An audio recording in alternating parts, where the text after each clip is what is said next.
Hello, Caia. Hi, Jiulio. How are you? I'm excellent. How are you doing? Good, very good. It's pretty cold here. Really? What's the temperature? I have no idea, but I'm having so much clothes on me, so Oh, I wow. It's our summer here, so it's been pretty warm, but it's beautiful. It's sunny. that's nice. That's nice. Um, okay, so since I had a session with you, it was about a couple months ago by now, right? Yeah. And my mind is cleared, and I had so much questions in my mind before, and then I was so confused, but it's gone. So, so I thought, Wonderful. yeah, that's wonderful. So I wanted to share your knowledge and information to other people because I thought they can, benefit from it.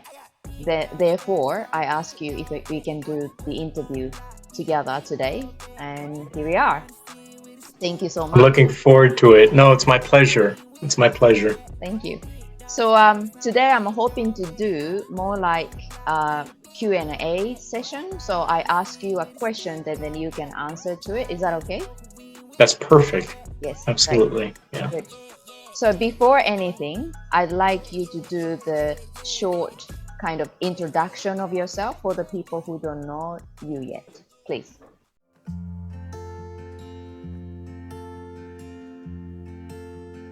So, my name is Jiulio Consiglio. I'm a spiritual author and teacher from Ontario, Canada. I'm the author of Challenge Your Thoughts, The Healing Frequency, Open Your Third Eye, and I just released Cosmic Contact. So the first question is, okay, why we are here on this planet? Because, I believe in reincarnation. My background is Japanese, so, we always believe that we're going to come back again to do things. But so we are doing something here on this planet, but what is it? Well, this is a sort of a multi-pronged answer, but I'll start from the soul's point of view. Yes. From the soul's point of view, the soul's desire, which is Source's or God's desire, is to know itself experientially while with the body. So many of us come into this realm and virtually everyone forgets who they are. They forget their spiritual nature and they identify strictly with the thinking mind or as the physical body. And there's perfection in that. There's nothing wrong with that.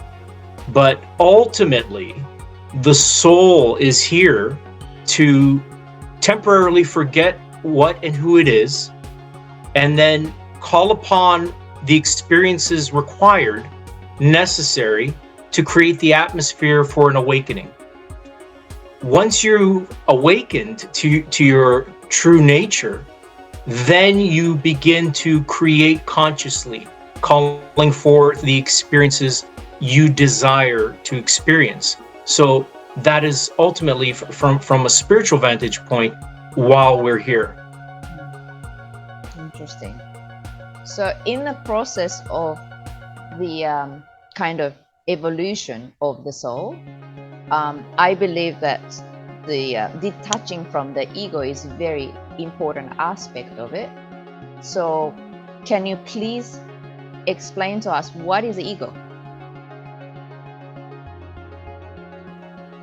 So a general introduction, the ego essentially is the thinking mind, and it operates between past and future, to put it bluntly. So in identifying with that, we actually become our thoughts instead of using them as indicators to make a shift. So ego is that personality we create when we come here. It's sort of formed and shaped by the external world, and essentially it's based in past and future. But in essence, it is that automatic thinker, or we could even say that automatic negative thinker. But we can shift that negative thought into the positive, right? Absolutely. There's a few things you can do. When you automatically believe in thought, you become it, you energize it. When you take a step back and you start to observe thought instead of reacting to it, you begin to create space. So that's how you can begin to actually transform it and sort of alchemize it in your consciousness. And then, yes, what you mentioned, you can also replace the thought with a positive thought, or what I describe as challenging negative thinking, to sort of neutralize it. Mm-hmm. So when you talked about, in your book, you talked about losing your ego, like detached completely from the ego. It is like you have no thought, or what's happening there? So in this space, and I need to use words to describe formlessness, but in the state of enlightenment or formlessness, your main awareness, your main centeredness, your beingness is silent, because it is the local awareness, which is you and me here and now, has merged with the all that is. So there is no thought. So you have realized what your true nature is, and it is silent, and it is still, and that is the soul.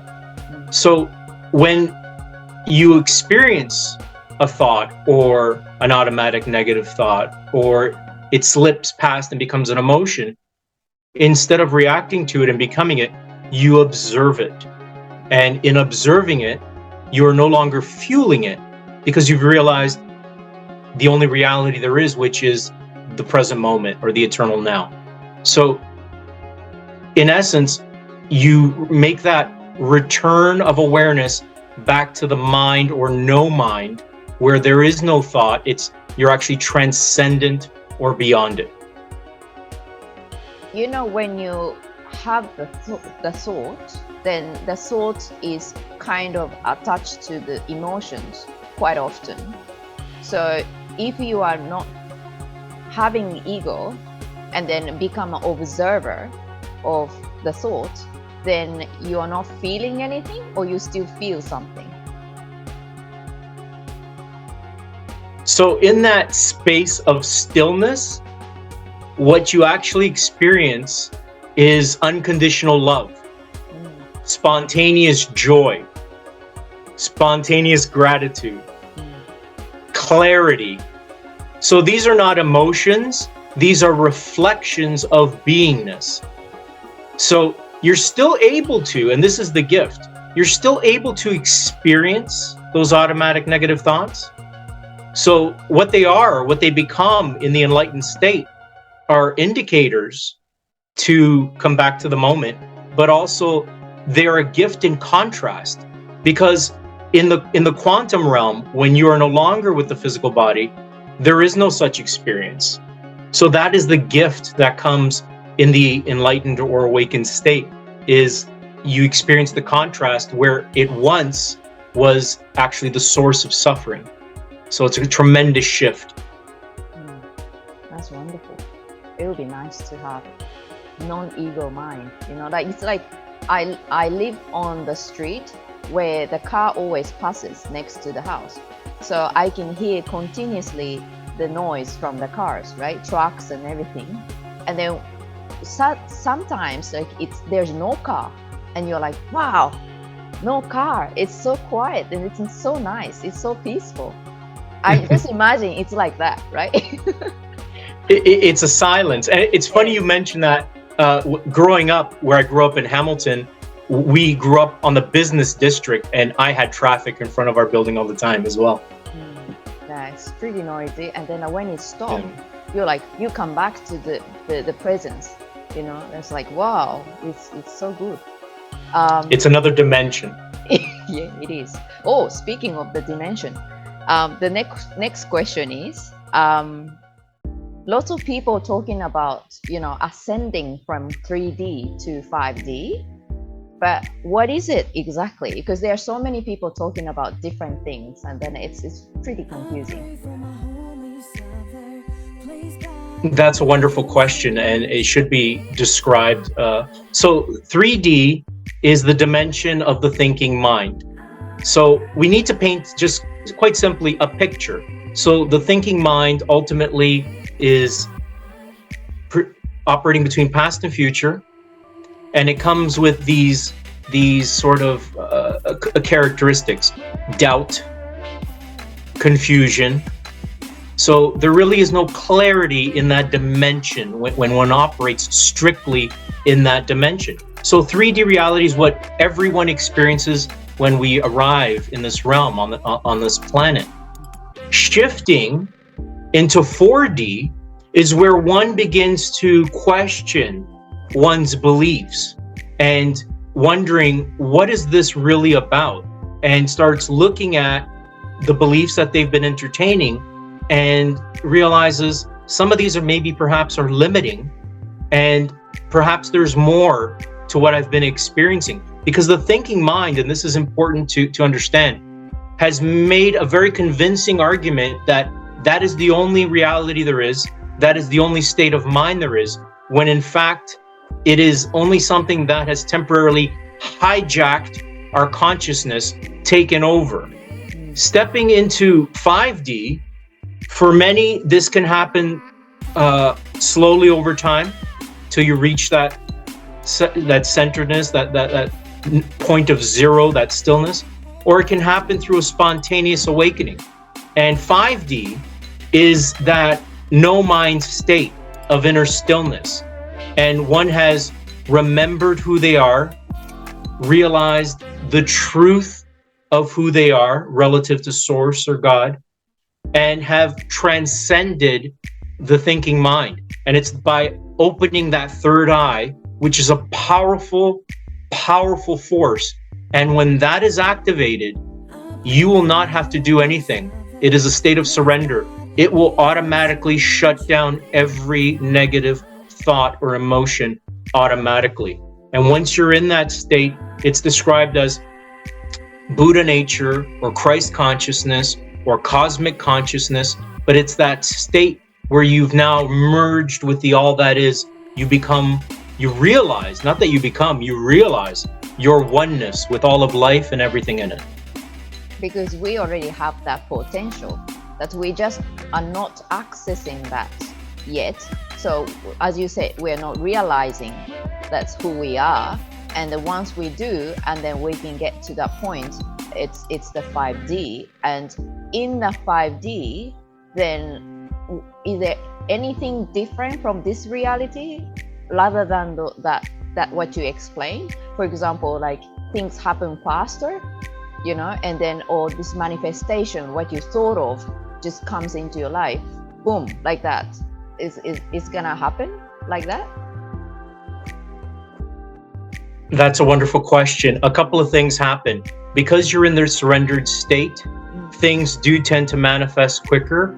In terms of what changes on the outer world, I'll give you a very, I think, profound answer, is that since October 2020, and I've posted about maybe 50 or 60 videos on my Instagram account, we've been encountering in my backyard UFO craft.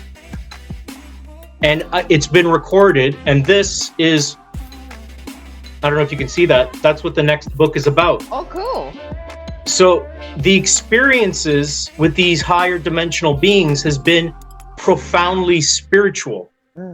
So once you come into the state of 5D, I always say enlightenment is only the beginning. So there are no limits to consciousness. And as humanity ascends, we're going to realize there is a greater reality available to us, that this reality is only one of countless realities. And there is life beyond this reality. It's pretty profound, actually.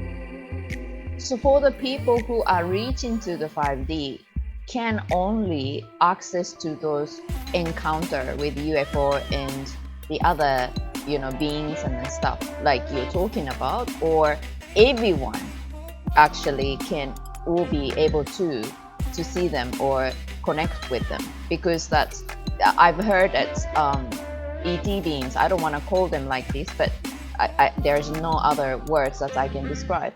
They know how to shift the frequencies that they can disappear in front of our eyes. Even they're there, but we cannot see because of the frequency, we cannot tune in. So the people who are ready to see them, we can see them, right? So it's not for everyone, but for certain people who are ascending like faster or going smoothly, that they can see those things like you do. I would say, and this is very important to remember, and this is very key, awareness is everything. So if you are aware and your awareness is expanding and you're open to the experience, there have been times where I've actually witnessed something and someone standing 20 feet next to me did not see it. So if you're open to it, it's almost like anything else, including psychic abilities. If you're open to it, from one point of view, I always knew that there was life beyond. Did I ever expect to see what we've been seeing and recording what I've been recording? I never expected that. It just spontaneously happened. And once it did, it opened the door to it. I've been seeing the UFOs, and I've seen some kind of invisible forces like in the house. Even my husband saw it. Like, he doesn't believe these kind of things, but he just like, what was that? It was 3D, you know? It just appeared and then vanished. So things are happening now, quite a lot of things. But you know, next question is, it's been really crazy for the last 2 to 3 years in the world, you know, a lot of things happening.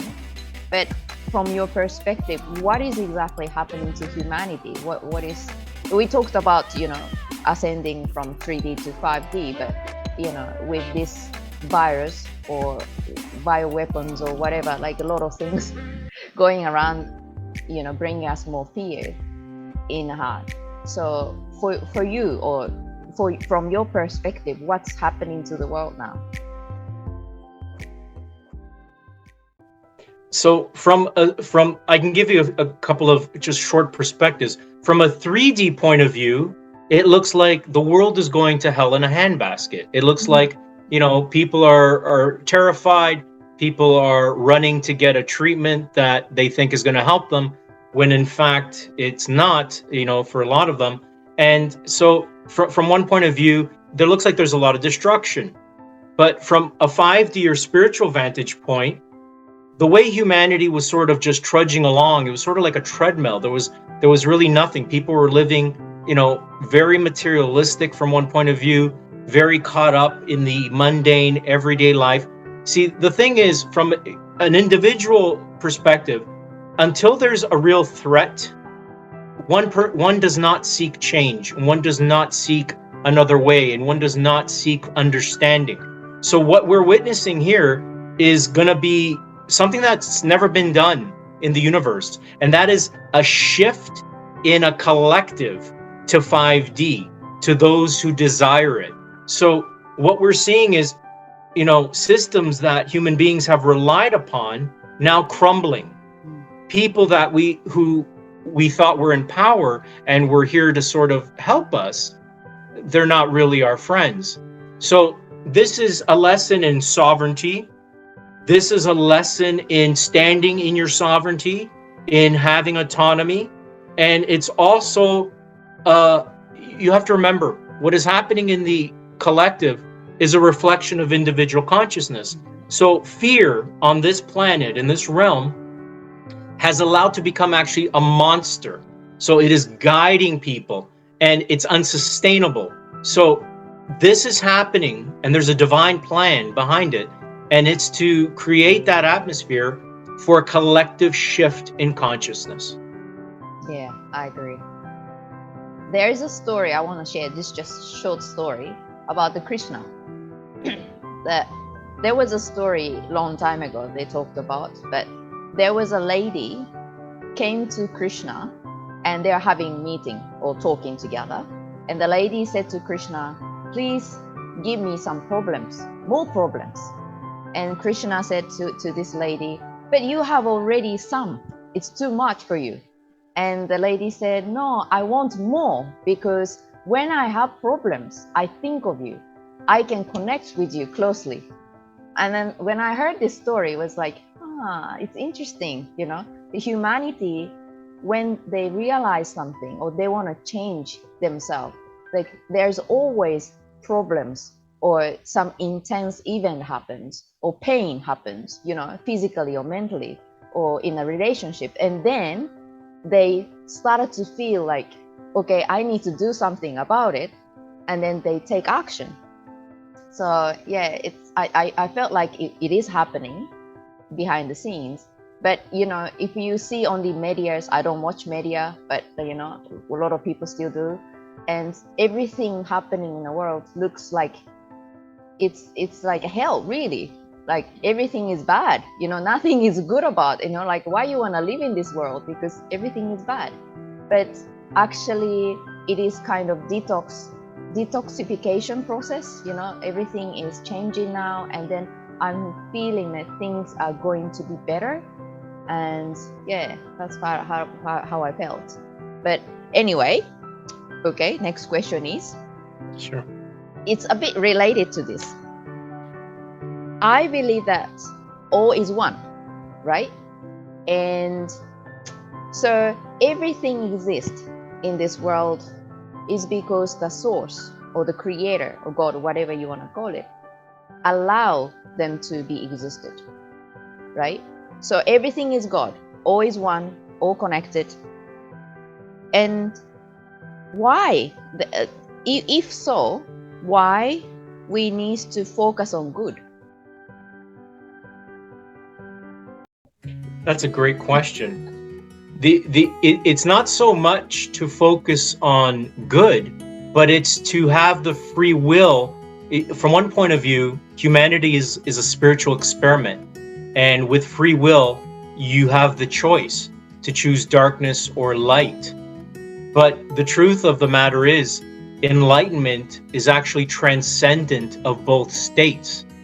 When you come into stillness, you observe the positive mind and that negative egoic mind, and you realize you're actually beyond both of them.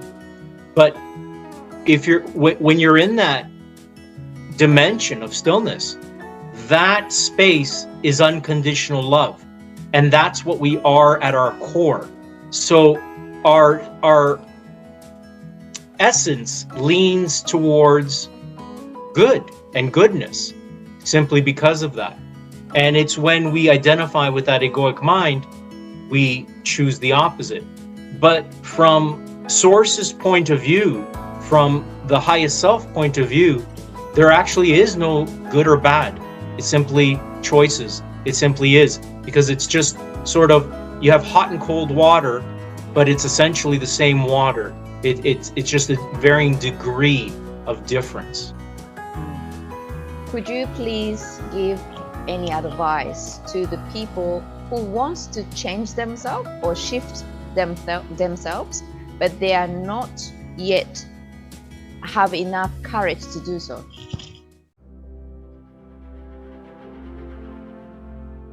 Sure, I can give sort of three probably main steps that they can do internally, because everything changes from within.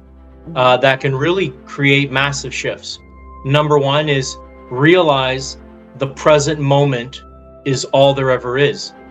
Past and future always took place in the present, and they can only be experienced as thoughts or emotions, whether it's sadness or regret, past. Worry, anxiety, future. Those all take place in the now. So if we become present and aware, and I'm talking deeply aware of the present moment, that is a major component.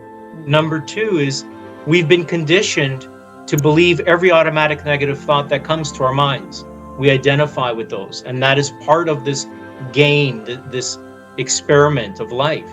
So you can realize you actually have free will, and if the thought seems to be limiting, if it's fear-based and you've had your fill of it, you've had enough of it, you can make the conscious decision, and this is where you begin to engage the third eye, is you can choose not to give automatic belief in that. And when you do that, you begin to take away the ego's power over you, and you begin to reclaim yours. And then number 3 is challenging negative thinking. And again, this invokes the third eye. So when you have an automatic negative thought that says, I'm stuck, I'm never going to move forward, you can observe it instead of react. And then using the phrase, I am, and then saying, I am already moving forward, you now neutralize that thought. But actually, in essence, a positive thought is actually much, much more powerful than a negative thought. And it has the potential, when you begin to activate and challenge negative thinking, it actually has the potential to spark a spontaneous awakening of the third eye.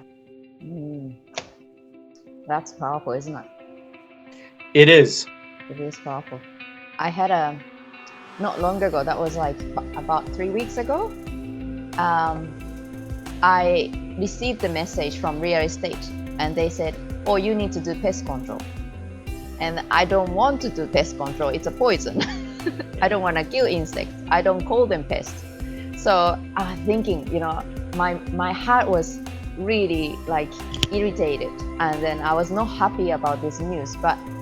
And so I talked to my source, my God, to say, all right, so this is a test for me.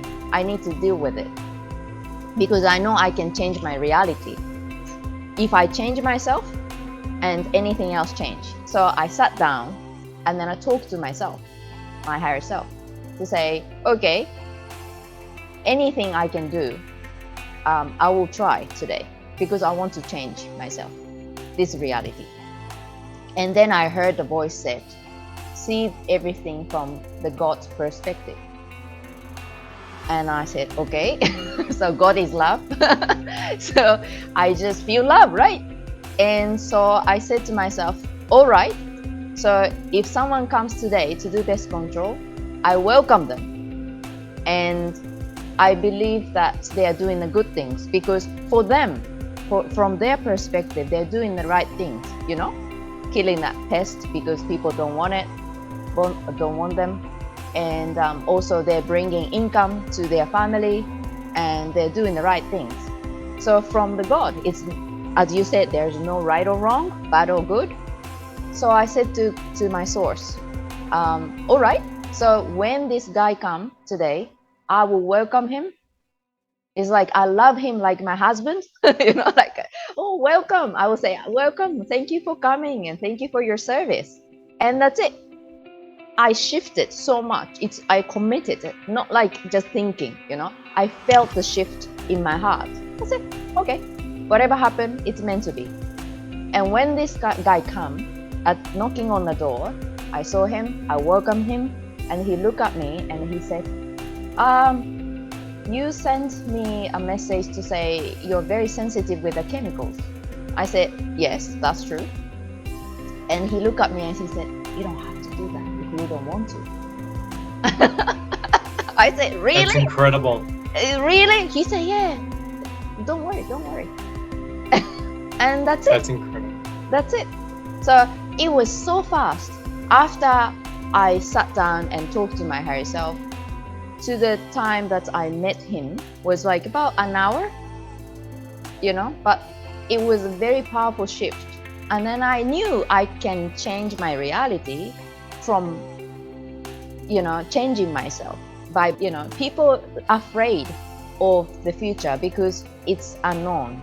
But when we focus on what we want, what we want to go to, and that manifests, it's like pulling like a magnet, and then it comes to the reality.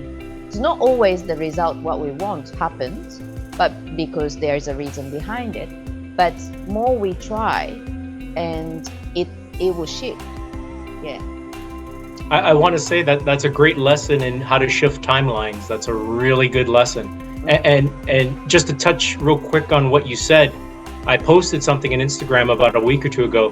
If you want to know what your future will look like or what it's going to be, look at the quality of your thoughts and emotions that you're experiencing now in the present.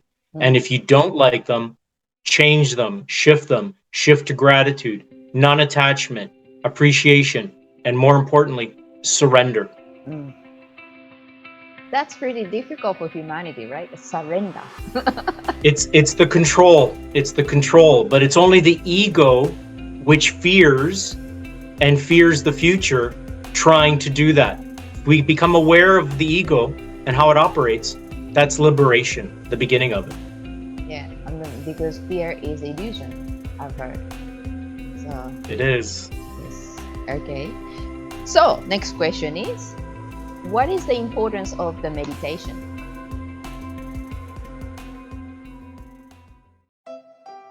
So meditation, two very important reasons. Number one is meditation brings you closer to your divine self or your authentic self. And you can reach a point, some people will set time aside for meditation, but the ultimate goal is to make every moment a meditation, or you can call it wakefulness. So what that does is it relaxes you. It allows you to dissolve fears and anxieties. You come into your authentic self, and so your relationships shift. You approach life with less seriousness. So meditation has profound possibilities and potentials, but it's something that ultimately, and the way humanity is shifting, it has to be integrated into our daily lives, because it's bringing beingness into doingness. And when you do that, it's a totally different experience, and you're much happier. Things flow. So there's countless reasons why one wants to meditate and actually make it become a part of their lives every day. There's a lot of people talk about meditation in different ways, and then people get confused. So if someone said, I cannot stop my thinking mind while I'm doing the meditation, what do you say? Oh, that's simple. So if you can't stop your thinking mind, what I want you to do is become aware of the thinking mind. Now, stay with me. If you become aware of the thinking mind, that's one thing.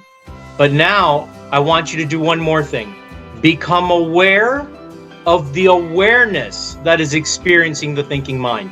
That alone can spark a spontaneous awakening. Enlightenment is being aware of one's awareness. So you can be aware of many things at once. When we look at the word meditation, all it essentially means is focus. So people will say, I love to knit, or I love to read. And all of a sudden 3 hours go by and it feels like 30 seconds. And they get lost, or they listen to music and they shift. We're actually going into transcendent states, not fully realizing it. What I want people to do now is become aware of it. Because when you become aware of it, you now allow that flowering of consciousness, and then it becomes automatic.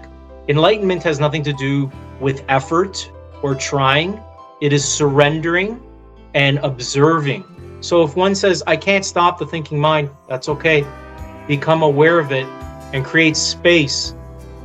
And you don't have to automatically believe every thought. When you start doing that, it actually begins to slow down, because now you're not fueling it. And if it has no energy, the thought is allowed to die. So when that happens within your consciousness, something within you then will begin to rise and awaken. That's awareness. It's like the old information disappears and then a new one comes in, and it's like a creation of the new person.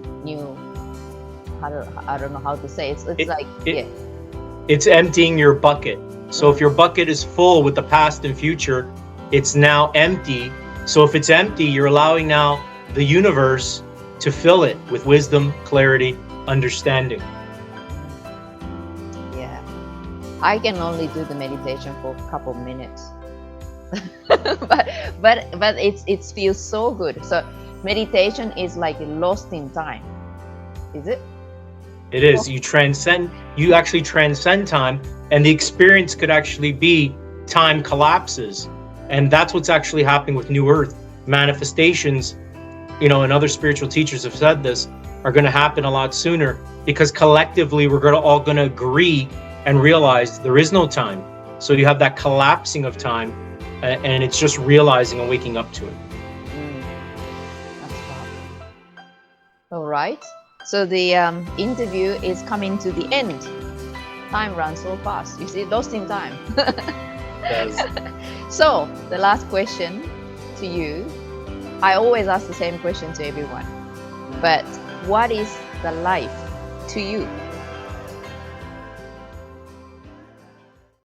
Life for me is knowing who you are, and then calling forth that which you desire to experience, while being also of service to others.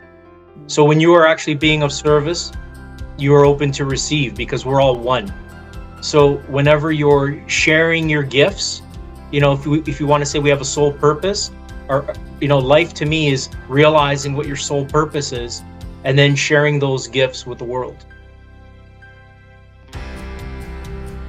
When it's coming out?